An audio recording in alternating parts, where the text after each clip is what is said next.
Chapter आहे biotechnology principal and process. ठीक आहे, याच्यामध्ये पहिले आपण फक्त इम्पॉर्टंट पॉईंट्सवाले आहे ज्याच्यावर क्वेश्चन बनू शकतात. त्याच्यामध्ये पहिला पॉईंट आहे EFB म्हणजे काय, युरोपियन फेडरेशन ऑफ बायोटेक्नॉलॉजी ही एक संस्था आहे. याचा लॉंग फॉर्म पार्ट पाहिजे. ठीक आहे, या संस्थेनं काय केले, पुढे 2 स्टेटमेंट दिले. ते 2 स्टेटमेंट फक्त आपल्याला पार्ट करून घ्यायचे किंवा त्यामध्ये लक्षात राहण्यासारखं इतकं तरी करायचं किंवा कमीत कमी. ठीक आहे, ऑप्शनमध्ये किंवा क्वेश्चनमध्ये हे स्टेटमेंट येतात आणि हे स्टेटमेंट कोणी दिलं असं विचारतात, तर त्यामुळे युरोपियन फेडरेशनने हे स्टेटमेंट दिले म्हणून असं लक्षात घ्यायचं. पुढे काय दिलेलं आहे, the integration of the natural science and the organism cell parts there of and molecular analogues for the products and their services. ठीक आहे, तर हे एक स्टेटमेंट झालं. हे स्टेटमेंटला तेवढं नीट मला पण एक्सप्लेन नाही करता येत. ठीक आहे, हा एक स्टेटमेंट लक्षात ठेवा. आणि पुढे काय दिलेलं आहे, the encompasses both the traditional view and the modern molecular biotechnology. म्हणजे EFB जी आहे, युरोपियन फेडरेशन ऑफ बायोटेक्नॉलॉजी. ठीक आहे, ही काय करते, ॲट अ टाईम दोन्हीला, जे ट्रेडिशनल व्ह्यू आहे बायोटेक्नॉलॉजीचा म्हणजे जुनी पद्धती जे पण असतील ते पण सोबत घेऊन चालते आणि मॉडर्न टेक्नॉलॉजीला पण सोबत घेऊन चालते. ओके, ठीक आहे. तर आता स्पेशल, आता नेक्स्ट पेजवर यायचं. स्पेशलमध्ये काय लक्षात ठेवायचं की मॉडर्न टेक्नॉलॉजी जी आहे, ठीक आहे, मॉडर्न बायोटेक्नॉलॉजी जी आहे ती फक्त 2 बेसिसवर काय म्हणता येईल ते डिवायडेड आहे किंवा त्या 2 बेसिसमुळे आपण म्हणत असतो की मॉडर्न टेक्नॉलॉजी आहे. ठीक आहे, पहिलं जे आहे इम्पॉर्टंटवालं जेनेटिक इंजिनिअरिंग आणि दुसरं आहे बायो प्रोसेस इंजिनिअरिंग. ओके, तर क्वेश्चन कसे येतात, क्वेश्चन असे येतात की which of the following makes the biotechnology modern. तर मग हे 2 आहेत त्या गोष्टी. ठीक आहे, तर पहिले आहे जेनेटिक इंजिनिअरिंग आणि दुसरं आहे बायो प्रोसेस इंजिनिअरिंग. ठीक आहे, जेनेटिक इंजिनिअरिंगमध्ये आपण काय करतो, क्रिएशन ऑफ RDNA म्हणजे काय, रिकॉम्बिनंट DNA. ठीक आहे, इथं वाटल्यास लिहून घ्या, R म्हणजे काय असतं, रिकॉम्बिनंट. तसं पुढे लिहिलेलंच आहे. ठीक आहे, रिकॉम्बिनंट DNA. पुढे काय असतं, जीन क्लोनिंग, जीन ट्रान्सफर, हे सगळ्या प्रोसेस कशा होतात जेनेटिक इंजिनिअरिंगमध्ये.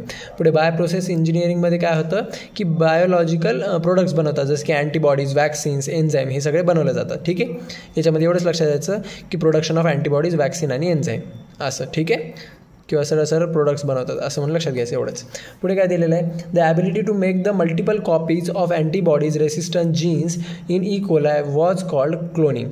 म्हणजे काय, एखाद्या ऑर्गॅनिझमचं किंवा एखाद्या काय म्हणतात अँटीबॉडीचे पुन्हा मल्टिपल कॉपीज बनवणं. ठीक आहे, सेम टू सेम त्याला काय म्हणत असतो आपण, क्लोनिंग म्हणत असतो. ठीक आहे, त्याच्यामध्ये E. coli एका बॅक्टेरियाचा हेल्प घेतलं जातं. ओके, आता एवढं झालं. याच्यानंतर पुढे नेक्स्ट. आता नेक्स्टमध्ये याच्यामध्ये काय लक्षात घ्यायचं की 3 basic steps of the genetically modification organism म्हणजे काय, GMO. जेनेटिकली मॉडिफिकेशन ऑर्गॅनिझमचा शॉर्ट फॉर्म काय आहे, GMO. हे पार्ट पाहिजे बरं. ठीक आहे, लॉंग फॉर्म शॉर्ट फॉर्म. पुढे त्याच्यामध्ये 3 स्टेप आहेत. पहिला आहे identification of DNA with desire gene, फक्त नावं लक्षात करून घ्यायचं आहेत. दुसरं आहे introduction of the identified DNA in the host आणि तिसरं आहे maintenance of introduced DNA in the host and transfer the DNA to the its progeny. ठीक आहे, तर हे 3 स्टेप आहेत. जस्ट एकदा दोनदा वाचून सोडून द्यायचं. ठीक आहे, आता मेन जे पार्ट पाहिजे त्याच्यावर MCQ बनतो तो आहे खाली न्यूक्लिओलेजचं काम काय असते, क्लिवेज ऑफ न्यूक्लिक ॲसिड म्हणजे काय, न्यूक्लिक ॲसिडला तोडणं.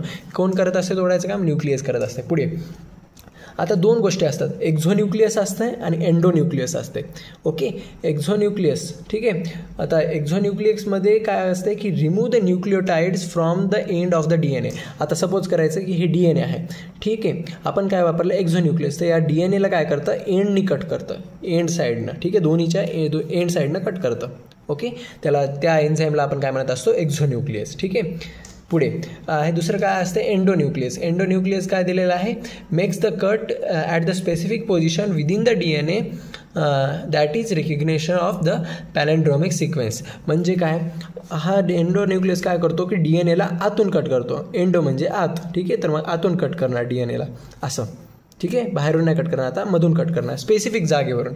ती स्पेसिफिक जागा कोणती असते, पॅलेंड्रोमिक सिक्वेन्स. पॅलेंड्रोमिक सिक्वेन्स म्हणजे काय, एक्झाम्पलमध्ये सांगते की जसं आता हे वर्ड आहे मॅडम.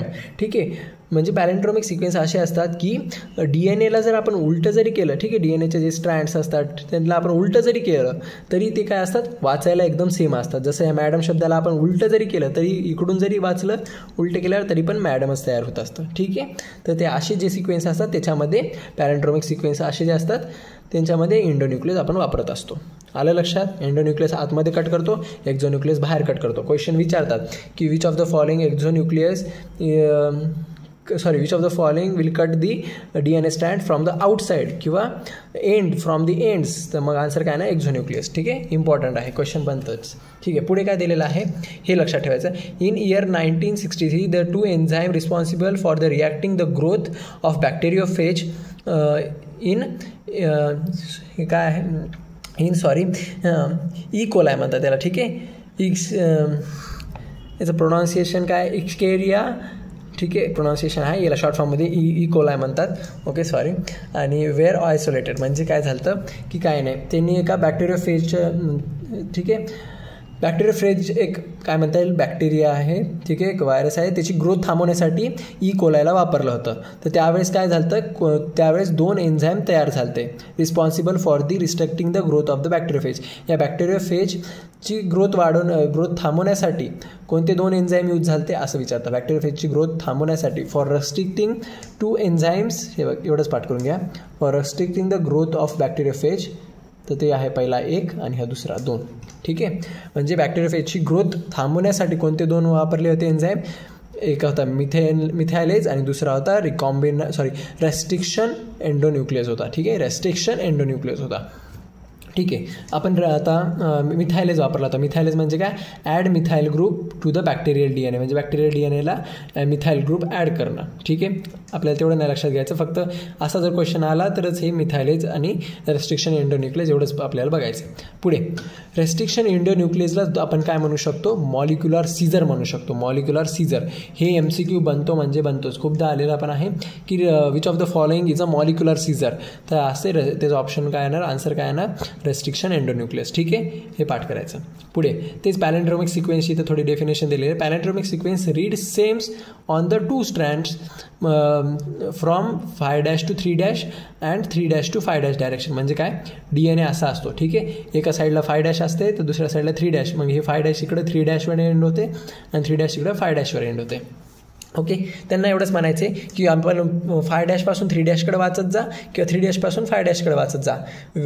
त्याचं मिनिंग किंवा जी रीडिंग असते ती सेमच येते. तर ते काय दिलं, when the orientation of the reading is kept same. ठीक आहे, आलं लक्षात. फक्त पॅलेंड्रोमिक सिक्वेन्स कसा असतो याचं असं लक्षात ठेवायचं. ओके, पुढे आता पुढे आहे एन्झाईम्स. ठीक आहे, आता जे आपण पाहिलं होतं रेस्ट्रिक्शन एन्झाईम्समध्ये आपण पाहिलं होतं रेस्ट्रिक्शन एंडोन्यूक्लियस. ठीक आहे, रेस्ट्रिक्शन एंडोन्यूक्लियसलाच आपण काय म्हणत असतो, मॉलिक्युलर सीझर म्हणत असतो. ठीक आहे, इथं लिहून टाकायचं डबल एकदा पाठ करण्यासाठी. ठीक आहे, तर हे जे असतात रेस्ट्रिक्शन एंडोन्यूक्लियसमध्ये लक्षात ठेवायचं, more than 900 restriction enzymes have been isolated from the 230 strain of bacteria prokaryotic cell. म्हणजे काय, आतापर्यंत 900 रेस्ट्रिक्शन एन्झाईम्स बनलेले आहेत किंवा बनवलेले आहेत. कोणापासून, 230 स्ट्रेन ऑफ बॅक्टेरिया, म्हणजे 230 बॅक्टेरियापासून 900 रेस्ट्रिक्शन एन्झाईम बनवलेले आहेत. ठीक आहे, हे नंबर्स लक्षात ठेवायचे, 900 आणि 230. ठीक आहे, पुढे आता हे जो EcoRI1, ठीक आहे, असं एक काय म्हणता येईल, काय म्हणतात ते पुढे चालून जे जीन चेंज करून ते बॅक्टेरियामध्ये बनवतात. तर त्याच्यामधलं ई काय दाखवत असतं, पहिलंवालं नाव काय दाखवत असतं, कॅपिटल लेटर जीनस दाखवत असतं. दुसरंवालं स्पेसिस दाखवत असतं, हे CO. आणि आर काय दाखवत असते, म्हणजे आर म्हणजे आता तिथं सध्या आर आहे तर इथं आपण नावं टाकत असतो. ठीक आहे, ओके, तर मग हे स्ट्रेन दाखवत असतं आणि हे ऑर्डर ऑफ आयसोलेशन. ठीक आहे, मी एकदा नीट सांगतो की आपण या कुठल्या पण आता आपण जे जीन चेंज केलं, ज्याच्यामध्ये काय केलं, पूर्ण त्याच्यामध्ये आपण सगळी प्रोसेस केली, तर त्या ऑर्गॅनिझमला आपण नवीन तयार झालेल्या ऑर्गॅनिझमला नाव काय देणार, तर पहिले आपण त्याचा जीनस लिहिणार, नंतर त्याचे स्पेसिस लिहिणार, नंतर त्याचा स्ट्रेन लिहिणार, नंतर ऑर्डर ऑफ आयसोलेशन लिहिणार. ठीक आहे, ते पाठ करायचं आहे. हे ईपासून त्याचं काय इश्कारेशिया आहे ते. ठीक आहे, पुन्हा CO म्हणजे काय, स्पेसिस कोणती आहे, कोलाय स्पेसिस आहे. स्ट्रेन कोणता आहे, RY आहे, तर मग स्ट्रेन RY13 आहे ह्याच्यात. आणि ऑर्डर ऑफ आयसोलेशन आहे I, म्हणजे काय ऑर्डर ऑफ आयसोलेशन. ओके, तर हे तसं लिहिलं जातं. हे फक्त एक जस्ट डायग्रामॅटिकमध्ये पाठ करा. आता इम्पॉर्टंट व्हायला हे आहे, म्हणजे ही पण डायग्राम इम्पॉर्टंट आहे. पुढे हे फर्स्ट रेस्ट्रिक्शन एंडोन्यूक्लियस कोणता होता, हिंदी 2 होता. ठीक आहे, इथे हिंदी झालं आहे, हिंद 2 होता ते. ओके, हिंद 2. ठीक आहे, तर मग काय होता, हिंद 2 होता. फर्स्ट रेस्ट्रिक्शन एंडोन्यूक्लियस विचारतात कोण होता. फर्स्ट रेस्ट्रिक्शन एंडोन्यूक्लियस कोण होता तर हिंद 2 होता. ओके. पुढे काय हिंद 2 मध्ये काय आहे, सिक्वेन्स ऑफ बेस पेअर कितीचा आहे, 6 बेस पेअर आहे. बीपी म्हणजे काय असतं, बेस पेअर. ठीक आहे, बीपी म्हणजे काय असतं, बेस पेअर असतं. ठीक आहे, विचारत नाहीत बघ, फक्त एवढं लक्षात ठेवायचं की हिंद 2 मध्ये 6 BP असतो. ठीक आहे. आता हे हिंद 2 कोणी फाइंड केला याचं सायंटिस्टचं नाव विचारतात, ते आहे स्टॅनली कोहेन आणि हेर्बर्ट. ठीक आहे, या दोघांनी काय केलं तर हिंद 2 फाइंड केला. कधी, हेर्बर्ट बोयर त्याचं आडनाव आहे, आणि कधी फाइंड केला 1972 मध्ये. ओके, या दोन सायंटिस्टचे नावं लक्षात पाहिजेत. पुन्हा काय, फर्स्ट रेस्ट्रिक्शन एंडोन्यूक्लियस कोण होता, हिंद 2 होता, त्याच्यामध्ये 6 बेस पेअर आहेत, आणि सायंटिस्टचे नाव कोहेन, स्टॅनली कोहेन आणि हेर्बर्ट बोयर. ठीक आहे. आता पुढे काय होत असतं की ते आता ही प्रोसेस आहे ज्याच्यामध्ये DNA वगैरे कट केला जातो. ठीक आहे. तर आता यांनी काय वापरलं, Eco R I cuts the DNA between the base of G and A only with the sequence of GATTC present in the DNA. म्हणजे काय, हे थोडंसं एकदा एवढं स्टेटमेंट पाठ करायचं की इको R1 हे जे आहे बॅक्टेरिया, ठीक आहे, ते फॉरेन DNA मध्ये म्हणजे काय दुसऱ्या ऑर्गॅनिकच्या DNA मध्ये जाऊन कट कुठं मारतं, G आणि Aच्या ठिकाणी कट मारतं. ठीक आहे. एखाद्या वेळेस क्वेश्चनमध्ये विचारू शकतात की इको आर आय कोणत्या जीनवर जाऊन कट मारतो, तर G आणि Aवर कट मारतो. ठीक आहे, एवढंच लक्षात ठेवा बस. ठीक आहे. आता एवढं काय लक्षात ठेवायचं. पुढे आता हे जे जीन कट केले त्यानं, इथं Gवर इथं येऊन कट मारला त्यानं, आणि इथं Aवर येऊन काय केलं, कट केलं. ठीक आहे. तर मग कट केल्यावर हे असे जीन निघून गेले इकडे, याचे पण निघून गेले इकडे. ठीक आहे. आता हे जे स्टिकी एंड्स प्रेझेंट आहेत, तर हे जोडायला कोणता एन्झाईम वापरतात, तर याचं नाव आहे लायगेज. ठीक आहे, लायगेजलाच आपण DNA लायगेज पण म्हणू शकतो. ठीक आहे. आता हे इम्पॉर्टंट आहे म्हणून सांगत आहे. ठीक आहे, क्वेश्चनमध्ये विचारतात टू अटॅच द स्ट्रेंड किंवा to attach the DNA which enzyme is use, तर आन्सर येते लायगेज. ठीक आहे. तर मग इथं मराठीत पण मी लिहून दिले. लायगेजचं काम काय, चिटकवण्याचे काम करत असतो कोणाला, DNA फ्रेगमेंट्सला. ठीक आहे, DNA फ्रेगमेंट्सला चिटकवायचे काम करत असतो. ओके. किंवा मग एखाद्यास आपण याला फेविकॉलसारखं पण रिलेट करून पाठ करू शकतो. ठीक आहे. हे झालं molecular scissor, restriction endonuclear molecular scissor, हे झालं कट करणार, आणि हे काय करणार, चिटकवणार. ओके.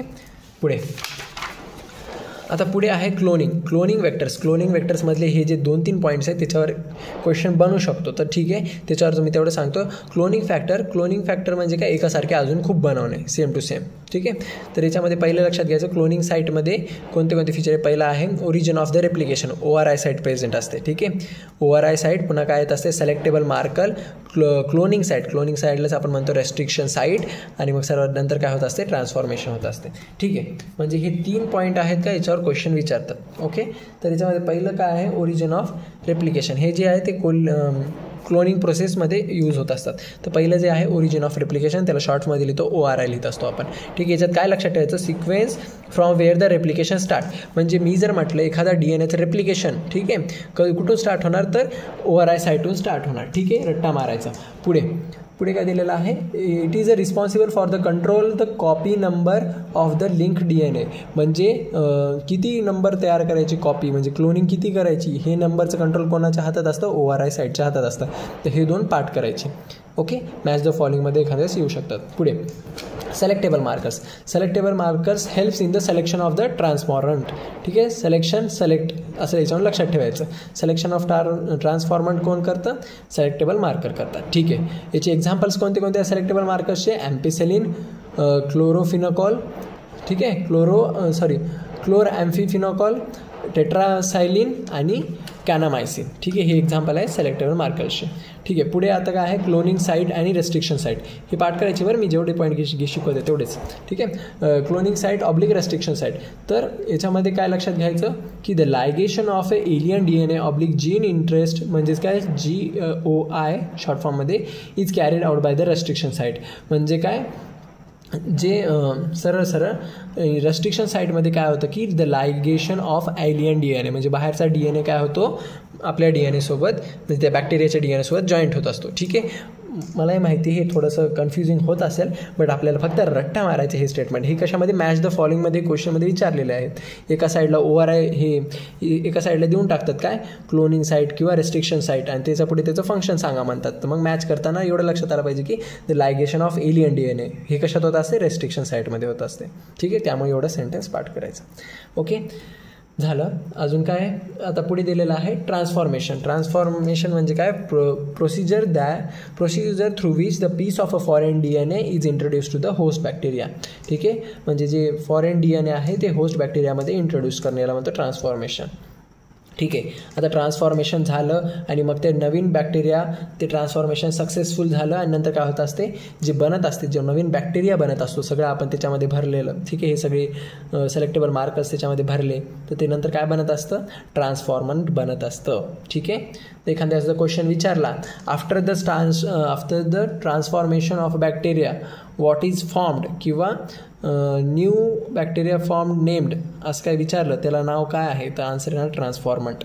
ठीक आहे, तेवढं पाठ करायचं. ठीक आहे, हे ट्रान्सफॉर्मंट दोन प्रकारचे असतात, एक असते नॉन रिकॉम्बिनंट DNA, एक असते रिकॉम्बिनंट DNA. ठीक आहे, आता पुढे याच्यामध्ये जास्त नाही घेणार, बस एवढंच की ही डायग्राम खूप इम्पॉर्टंट आहे. ठीक आहे, या डायग्रामचे काय लक्षात ठेवायचे, जे नावं लक्षात ठेवायचे.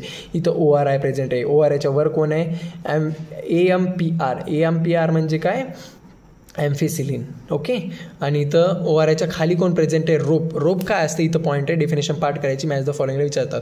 ROP, रोपचं काम काय असते, codes for the protein involved in the replication of the plasmids. म्हणजे जेव्हा प्लाझमिडचं रेप्लिकेशन होत असतं त्यावेळेस प्रोटीन प्रोव्हाइड करायचं काम कोण करतं, किंवा प्रोटीनला कोड कोण करतं, रोप करतं. ठीक आहे, ही डेफिनेशन पार्ट करून टाकायची.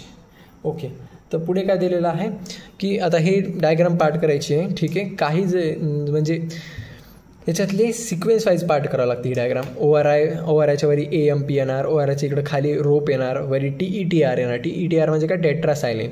ओके, आलं लक्षात. मग नंतर पुन्हा इथं AMPRच्या बाजूला कोण प्रेझेंट आहे, PST1 प्रेझेंट आहे, त्याच्यावरी PV1 प्रेझेंट आहे, पुन्हा EcoR1 प्रेझेंट आहे. कुठं आहे, ते याच्यामध्ये प्रेझेंट आहे, असा ॲरो देऊन. पुढे CLAI, पुन्हा HIND3, पुन्हा इथं BAM-H1 आणि इथं SAL1. ठीक आहे, आणि इकडं PV2 हे असे जागेवर प्रेझेंट आहेत. हे नावं लक्षात येत, म्हणजे क्वेश्चनमध्ये डायग्राम दाखवून विचारू शकतात कोण कुठं प्रेझेंट आहे. आणि ही डायग्राम कशाची आहे, PBR322. ठीक आहे, हे पाठ करायचं. हे काय आहे, इकोलाय क्लोनिंग वेक्टरचा नंबर आहे. ठीक आहे, इकोलाय क्लोनिंग वेक्टरचा हा नंबर आहे. ठीक आहे, पाठ करायचं. पुढे हे जे स्ट्रक्चर आहे हे कशाचं आहे, नॉन रिकॉम्बिनंटचं आहे, आणि इकडलं जे स्ट्रक्चर आहे ते रिकॉम्बिनंटचं आहे. ठीक आहे, आपल्याला काय घेणं देणं या स्ट्रक्चरवरून, फक्त याच्यातून काय लक्षात घ्यायचं की नॉन रिकॉम्बिनंट DNA कसं असतं, रेसिस्टंट टू ॲम्पिसिलिनसाठी रेसिस्टंट असतं यस, आणि रेसिस्टंट टू टेट्रामायसिलिन. म्हणजे काय, या दोघांना पण ॲम्पिसिलिन आणि टेट्रामायसिनला तो काय करतो, रेसिस्टंट आहे. म्हणजे त्यांच्यामध्ये जर ॲम्पिसिलिनचे बॅक्टेरिया किंवा टेट्रासायलिनचे बॅक्टेरिया जरी घुसले तरी त्याला काय नाही होत. ठीक आहे, आलं लक्षात. हे असंच पाठ करायचं की non recombinant DNA resistance to ampicillin and resistance to tetramycilin. Okay, हां, पुढे काय दिलेलं आहे याच्यात पाठ करायचं. आणि याच्यामध्ये काय होत असते, ॲम्पिसिलिन तर करते पण टेट्रामायसिलिन नाही करत, त्यामुळे इथं लक्षात घ्यायचं काय, recombinant DNA is not resistant to tetramycilium. ठीक आहे, tetracycline. Okay, recombinant DNA is not resistant to tetracycline. इथं पण टेट्रासायक्लिनचे मी जर म्हणलं असं टेट्रामायसिलिन तर तेवढं फक्त हे करून घ्या. ओके, तर हे RDNA, रिकॉम्बिनंट DNAला शॉर्टमध्ये RDNA म्हणतात. ओके, ही रोपची डेफिनेशन पाठ करायची. ठीक आहे, आता आपण सरळ पुढे जाऊया. ओके, ती डायग्रामच तेवढी इम्पॉर्टंट होती म्हणून हे करत होतो. पुढे काय दिलेलं आहे, आता जे TI प्लाझ्मिड ऑफ ॲग्रोबॅक्टेरियम ट्युमेफेशी, तर याच्यामध्ये लक्षात घ्यायचं की क्वेश्चनमध्ये विचारतात TI प्लाझ्मिडमध्ये कोणता बॅक्टेरिया आहे, तर कोणता आहे, ॲग्रोबॅक्टेरिया ट्युमेफेशी. एवढं पाठ करून टाकायचं. TI प्लाझ्मिडमध्ये कोणता बॅक्टेरिया आहे, ॲग्रोबॅक्टेरिया ट्युमेफेशी.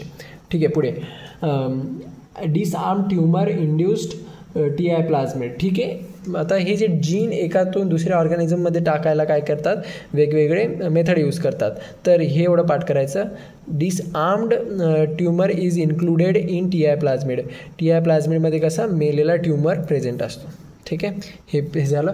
पुढे आता इम्पॉर्टंट हे मेथड ऑफ ट्रान्सफॉर्मेशनमध्ये काय बघायचं की ते दुसऱ्या सेलमध्ये किंवा दुसऱ्या जीनमध्ये काय केलं जातं, DNA कसं ट्रान्सफर केलं जातं. पहिलं आहे मायक्रो इंजेक्शन, दुसरं आहे बायोलिस्टिक म्हणजे काय, जीन गन, आणि नंतर आहे हीट शॉक मेथड आणि डिसआर्म्ड पॅथोजन वेक्टर, ही एक मेथड आहे.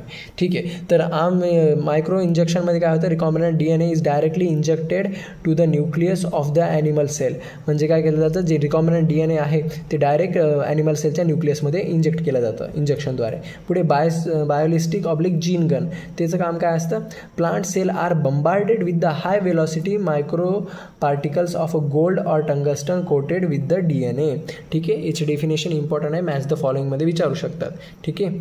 तर हे दोन थोडे वाचून घ्यायचं. आणि तिसरी मेथड काय आहे, हीट शॉक मेथड, आणि चौथी आहे डिसआर्म पॅथोजन वेक्टर. ओके. आता याच्यामध्ये एक दुसरं आहे, आता आपण बघणार आहे आयसोलेशन ऑफ जीन मटेरियल. ठीक आहे. आयसोलेशन ऑफ जीन मटेरियलच्या वेळेस काय होत असतं की पहिले मायक्रो मॉलिक्युल्स काढून घेतले जातात. तर एवढंच लक्षात ठेवायचं, बॅक्टेरियामध्ये कोणता सेल वॉल असतो, कशाचा सेल वॉल असतो एंडला, लायसोझाईम. फंगायमधून काय काढतात, कायटिनेज सेल वॉल काढतात. सॉरी एक सेकंद. तर हे मायक्रो मॉलिक्युल्स यूज केले जातात, म्हणजे मायक्रो मॉलिक्युल्स काय करत असतात, प्रत्येकामधून काढले जातात. तर बॅक्टेरियाचा सेल वॉल बाहेर काढला जातो. बॅक्टेरियाचा सेल वॉल काढण्यासाठी काय वापरलं जातं, लायसोझाईम काढलं जातं.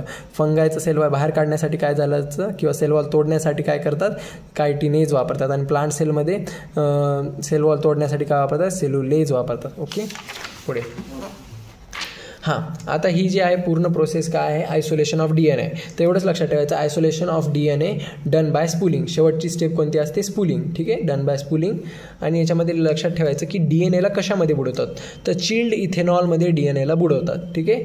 Chilled ethanol to precipitate the DNA, म्हणजे DNAला वेगळं करण्यासाठी कोणतं लिक्विड वापरलं जातं, चिल्ड इथेनॉल वापरला जातो. क्वेश्चन बनतं.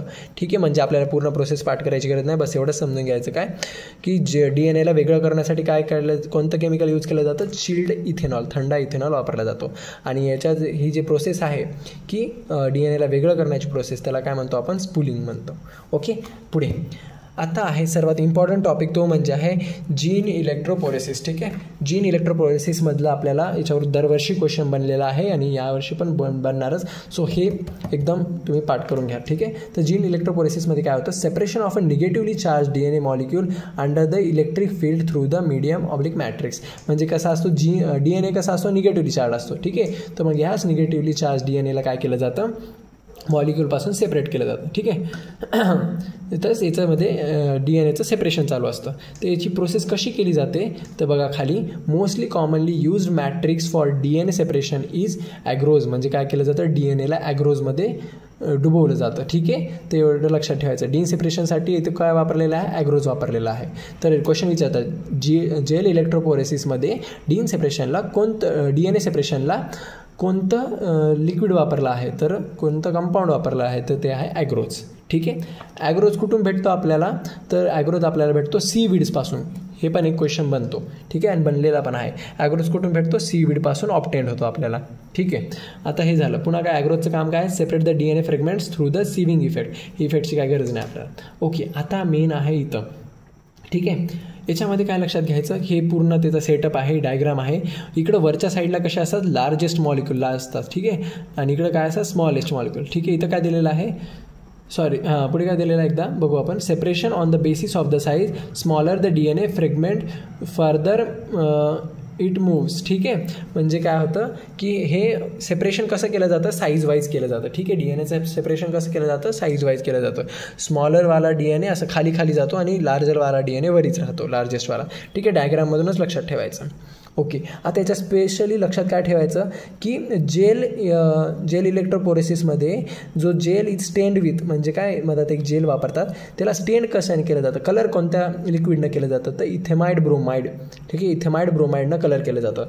तर क्वेश्चनमध्ये विचारतात, जेल इलेक्ट्रोपोरेसिसला स्टेनिंग करण्यासाठी काय वापरलं, स्टेनिंग म्हणजे रंग देण्यासाठी काय वापरलं, तर आन्सर इथे इथेडियम ब्रोमाइड. ठीक आहे. हे पाठ करायचं, कंपल्सरी पाठ करायचं. क्वेश्चन विचारलेलं आहे 2दा-3दा.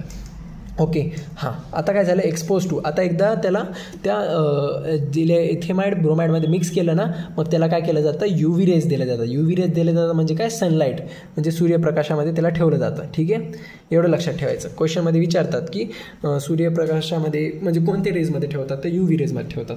पुढे काय होते, मग त्याच्यामुळे काय होते की ब्राईट ऑरेंज बँड तयार होतात. म्हणजे काय, ऑरेंज कलरचे ब्राईट बँड तयार होत असतात. मग ऑरेंज कलरचे ब्राईट बँड तयार झाले की मग काय करतो आपण, remove removal of the DNA fragments from the gel, म्हणजे हा पूर्ण जेल असतो, ठीक आहे, या जेलीमधून काय केलं जातं, DNAला मग सेपरेट केलं जातं. तर या जेलमधून DNAला रिमूव्ह करायच्या प्रोसेसला काय म्हणतो आपण, इल्युशन, ठीक आहे. इल्युशन इम्पॉर्टंट आहे.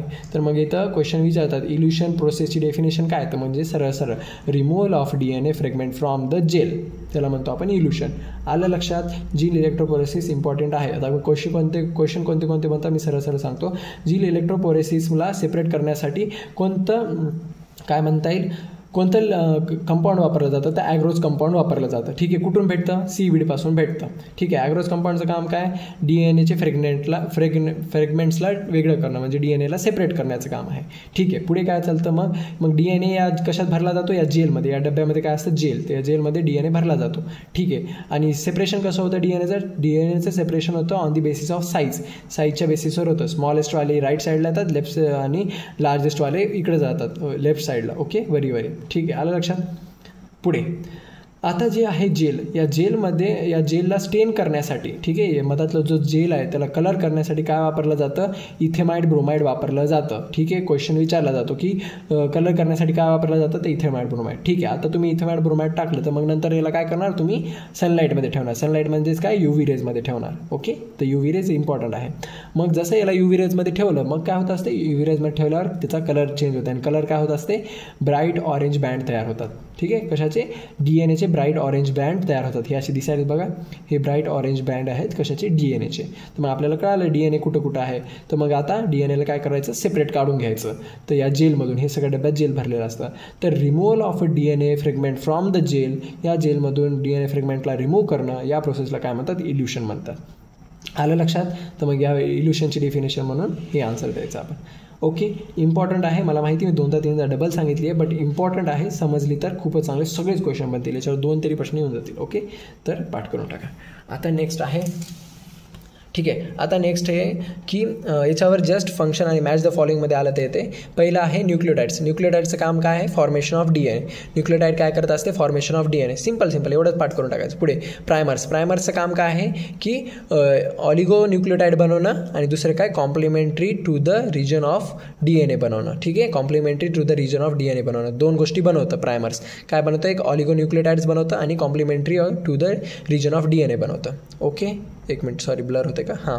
तर ऑलिगो न्यूक्लियोटाइड बनवतं आणि complementary to the region of DNA बनवतं, ठीक आहे. पाठ करायचं. पुढे टॅग पॉलिमरेजमध्ये काय लक्षात ठेवायचं, टॅग पॉलिमरेज कोणापासून बनलेला आहे, तर इथं बॅक्टेरिया दिलेला आहे. बॅक्टेरियाचं नाव काय, थर्मस ॲक्वेटस, साईडला लिहून घ्यायचं म्हणजे रिव्हिजनच्या वेळेस फास्ट होऊन जाते. थर्मस ॲक्वेटस, ठीक आहे, ॲक्वॅटस, ठीक आहे. आता याचं नाव कसं पडलेलं आहे, T आणि AQ, टॅग असं पडलेलं आहे. लक्षात. आता ट्रिक म्हणजे काय, बॅक्टेरिया कोणतं असते, तर थर्मस ॲक्वॅटस असते, ठीक आहे. एवढं पाठ करायचं. याचं फंक्शन काय आहे, फंक्शन चेन इलॉंगेशन, म्हणजे काय, DNAची चेन इलॉंगेट करणं, लांब करण्याचं काम कोणाचं असते, tag पॉलिमरेजचं.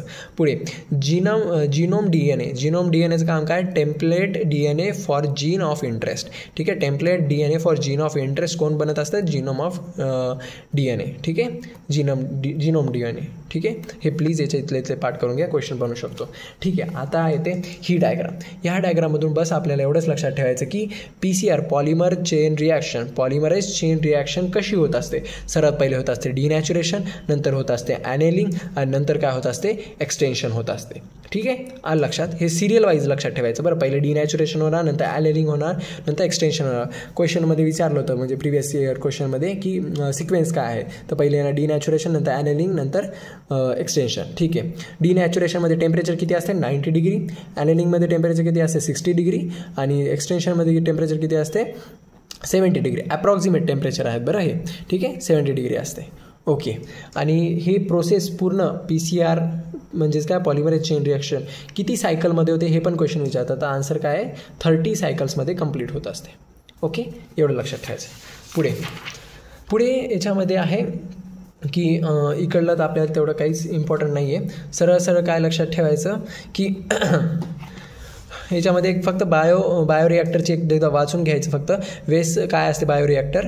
Vessel in which the raw material are biologically converted into the specific product using the microbial plants animal cells and provided optimal growth conditions. म्हणजे काय, बायोरिॲक्टर काय असतात की रॉ मटेरियल, कच्चे मटेरियल्स जे त्यांचं काय केलं असते, कन्वर्ट करतात कशामध्ये, मायक्रोबियल प्लांट्समध्ये किंवा ह्युमन सेल्समध्ये. ठीक आहे. आणि काय प्रोव्हाइड करतात, ऑप्टिमल ग्रोथ कंडिशन प्रोव्हाइड करतात. म्हणजे काय, बरोबर जेवढं वातावरण त्या ग्रोथसाठी लागेल ते वातावरण प्रोव्हाइड करतं कोण, बायोरिॲक्टर. ठीक आहे. आता हे झालं. पुढे काय, बायोरिॲक्टरचे व्हॉल्यूम किती असतं. बायोरिॲक्टर म्हणजे काय, हे पूर्ण असं कंटेनर किती व्हॉल्यूम कन्सिडर करू शकतं, 100 ते 1000 लिटर बसू शकतं. ठीक आहे. एवढं लक्षात ठेवायचं. ओके. पुन्हा काय, हे फक्त यूज दिले. बायोरिॲक्टर कुठे काय करत असतो, maintain the optimal condition. No, bioreactor maintain नाही करत. ठीक आहे. हे पुढचं काहीच नका कन्फ्युजन होते. तर फक्त एवढं ठेवायचं की बायोरिॲक्टर कशासाठी वापरतात, लार्ज स्केलवर प्रोडक्शन करण्यासाठी. बस. आता नंतर एवढेच एक स्टेटमेंट लास्ट की डाऊनस्ट्रीम प्रोसेस कशासाठी वापरली जाते, तर सेपरेशन अँड प्युरिफिकेशन. ठीक आहे. कशाचं दिलं, जर डीपमध्ये बघायचं गेलं तर separation and purification of a desired product oblique recombinant protein from the heterologous host. याला काय म्हणत असतो आपण, म्हणजे या प्रोसेस करण्यासाठी काय वापरत असतो आपण, डाऊनस्ट्रीम प्रोसेसिंग. ओके. आता ह्याच्यामध्ये बस एवढंच पाठ करायचं की डाऊनस्ट्रीम प्रोसेसिंग म्हणजे काय, सेपरेशन आणि प्युरिफिकेशन. ठीक आहे. सेपरेशन आणि प्युरिफिकेशन कोणाचं, डिझायर्ड प्रोडक्टचं किंवा रिकॉम्बिनंट प्रोटीनचं. ओके. सेपरेशन आणि प्युरिफिकेशन करणं. ऑप्शनमध्ये एवढंच आपल्याला स्टेटमेंटमध्ये एवढं जरी दिसलं की सेपरेशन आणि प्युरिफिकेशन प्रोसेस राहिली, तर मग ती कोणती प्रोसेस असणार, प्रोसेसिंग असणार. डाऊनस्ट्रीमिंग प्रोसेसिंग असणार. ओके. डन.